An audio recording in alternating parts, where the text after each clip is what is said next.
According to the report from the Vanguard on Monday, Mr. Abubakar Madaki, a prosecution witness, informed a federal high court in Lagos that former Governor Ayodele Fayose did not personally conduct any of the financial transactions relevant to the charges against him. According to the charge, on June 17, 2014, Fayose Abiodun Agbele took possession of 1.2 billion naira to fund Fayose's gubernatorial election campaign in Ekiti.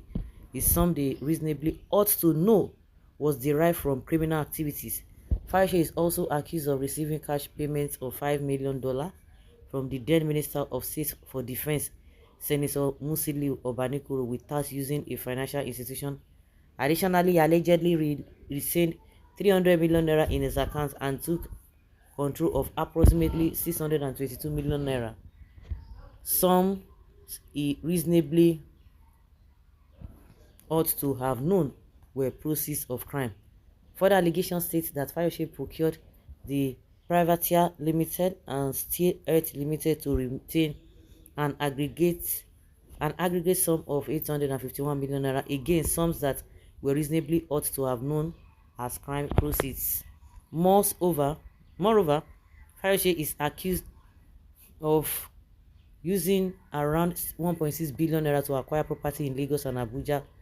Funds he reasonably ought to know were linked to criminal activities.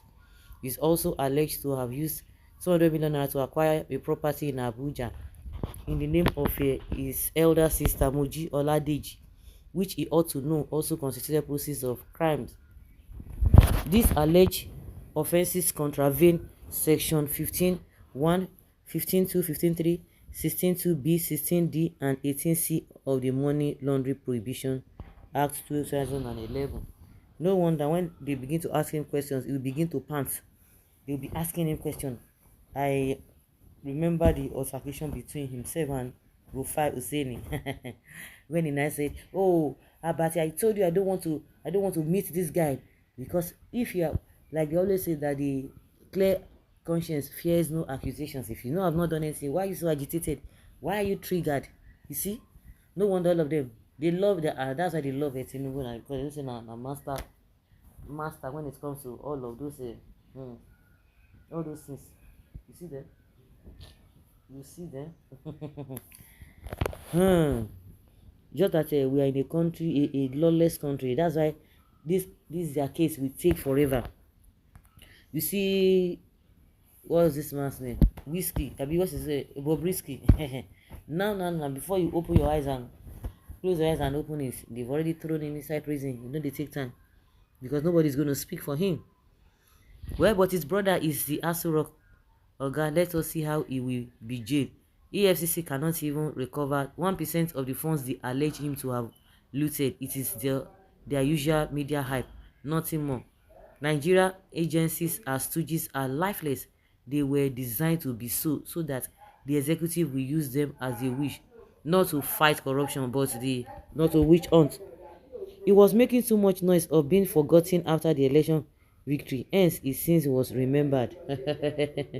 His brother, the one they call Isaac, now will be attacking. He has been quiet for some time now. He'll be attacking Obi. When have you ever heard that Obi stole one money? When has he even ever visited the FCC? But see them, because they are the ones that are really thieves. They are the ones that are always all over the place, They want to talk about other people. They don't have anything against Obi. The next thing they'll be talking about obedience. They'll be talking about Biafrans and the rest of them. And he has been running his mouth like the Pharisees. Now the person they catch Bibarawo. All this from Ekiti State is considered as one of the poorest in Nigeria. Imagine what the leaders in the richer states will be looting abroad every day. What a shameless group of wicked leaders in Nigeria. Okay, I agree with Trump. Africa is a pot of corruption. Wonder why the INEC chairman for the last presidential election is still a free man instead of arresting him. Who's going to arrest him? Now what for you? He has no case to answer because he has supported Tinubu's presidential ambition, and that is and one. Many Nigerian politicians are armed robbers. They are really, somebody say dead news. I don't know the angle you are speaking from, whether speaking in their favor or against them. See as they call money, lavish our Nigeria money. If one person thief bread or 500 naira, they will buy the person. After all these revelations, what next? Nigeria is doomed. More money is being stolen now as we speak. Wike's friend has been caught in the act. Okay, I wonder what is the EFCC doing with Fayose? I've not even sent to jail for all this stolen money. Is it only Fayose? How many politicians have you heard went to jail for stealing public funds? Instead of jailing him, they will share the money between themselves. What a country. Mr. Talkative is not talking again. How come EFCC and opposition have not even been able to bring Peter Obi to such spot? Is he clean and free from Nigeria kind of politics? Yes, sir. Yeah, somebody say Wike's friend. Oh. Wike's friend. They don't catch him. Yes, they used to make maths. They make maths anyhow.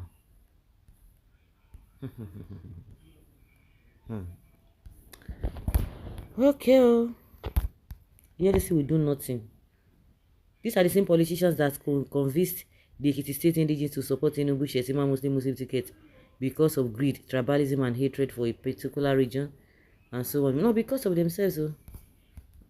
Nigeria is a corrupt country. How did this money came out of its position and scattered into hands of these criminals that look like reasonable human beings? But that is not what they stand for. So ridiculous. So you may find she is a thief. Maybe you don't even know his Wike's ally. If he's a PDP, don't allow him again. Let all this crew from that know that there is God in heaven who looks down to the affairs of men. So guys, let's say your opinion and have your take on this. Thank you.